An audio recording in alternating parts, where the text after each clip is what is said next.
Hello everybody, this is Toys R Us and welcome to another edition of Transformers Tuesday News. This is a perfect opportunity for me to keep you guys updated with things that are going on in the world of Transformers. I'll also let you know what's happening with this YouTube channel, and my Instagram is Toys_R_Us. So yeah, first proper news of the week.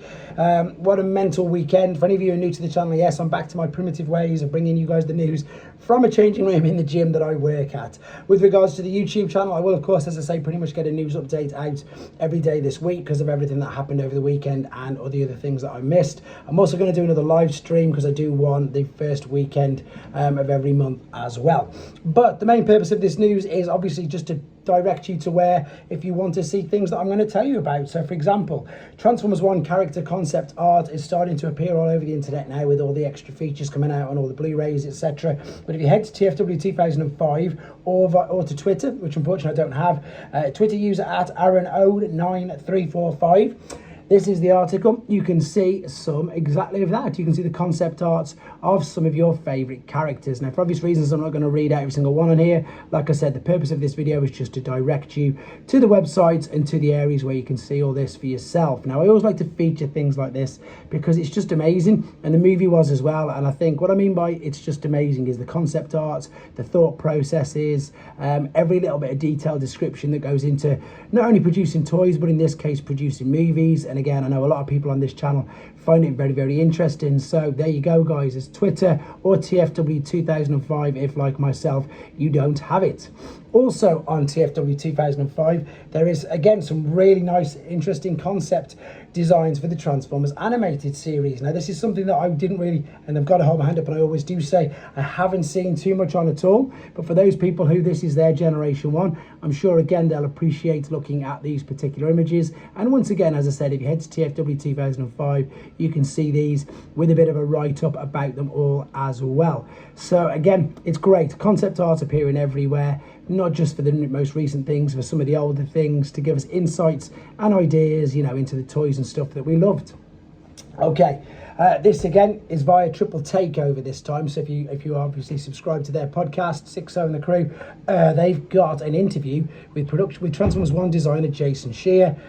60 and the Triple Takeover do a podcast every 2 weeks, and again, they're very, very good. And at the moment, they're getting some really, really top draw guests on them, and this time it's the turn of Jason Scheer. So there you go. If you can again get the links via the websites that I've just mentioned.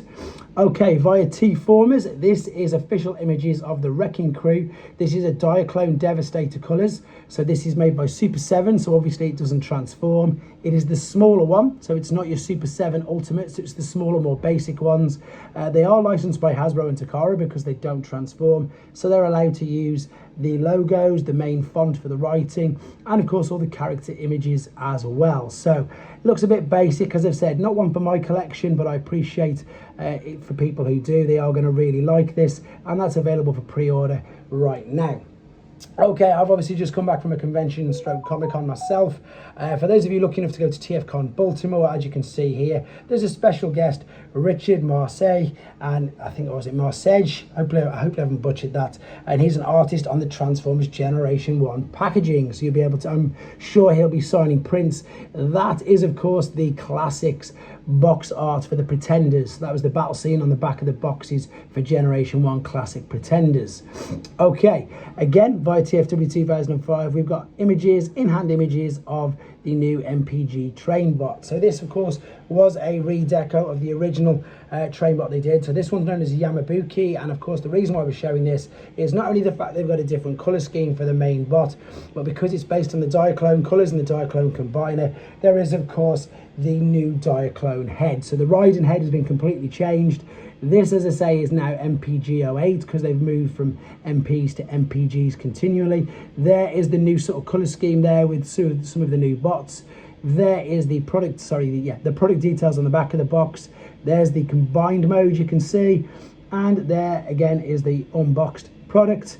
There's a comparison with the Generation 1 Yukikaze figure. Randomly, there's a comparison with the Elita 1 from Legacy. And there is the new, as I've mentioned, Diaclone head there. So that gives you a completely different look to your combiner.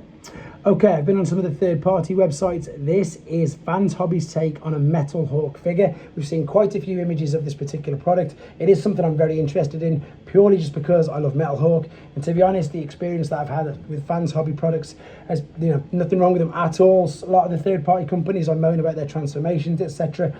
Fans Hobby have been relatively okay. Via their Facebook page, so I've just screen grabbed some of these images. This is their take on a Metal Hawk figure, and then what we've got here is some size comparisons with some of their other figures. What I like about Fans Hobby is they've decided to go down the Master Force route. So we've got Minerva, Ghost Shooter, Cab, and of course, funnily enough, it's double clouded, but they've not done the double clouded deco yet. Maybe that's something in the works, but this just gives you an idea, if you do collect Fans Hobby's figures, of how big it is compared to the others. Okay, talking of where you can get these from, there's a website called Show Z. They have everything apart from mainline generations and studio series, so you can get Masterpiece, Movie Masterpiece, Missing Links, 3 Zeros, YOLO Parks, and of course third-party figures. So Show Z is the name of the website. You can help myself and you guys out by signing up for being a member. You get points, and if you type Toys R Us into that box there, all one word, you can help and give me an idea of all the figures that people are buying and that they want me to review. So this is just a very small segment of about the 14 pages of pre-orders. So there's the new Age Gears, there's the new Age Megatrons, Romulus. Funnily enough, there's Metal Hawk. Then we've got 3 Zeros, new Bumblebee Optimus Prime, as well as YOLO Parks, new Optimus Prime as well. As I said, DNA upgrade kits, Doctor Wu figures, Fans Hobby, Fans Toys, everything, including Missing Links. You can still pre-order them on there as well. So as always, guys, appreciate the support. I am slowly getting through the MCM footage video. What I'm going to do is a big, huge one, but like all the things that you've seen already, like the little panels, I'm not going to put them in for obvious reasons because they're already up there separately, and it would just make the video too long. Again, huge thanks to anybody and everybody who came up and said hello. It was a fantastic experience. Totally enjoyed it. My voice is nearly back to normal, and then what I'm going to do is get it all put together and hopefully up probably about Wednesday, fingers crossed. In the meantime, guys, as I said, thank you for the support. Take care, and I'll catch up with you tomorrow.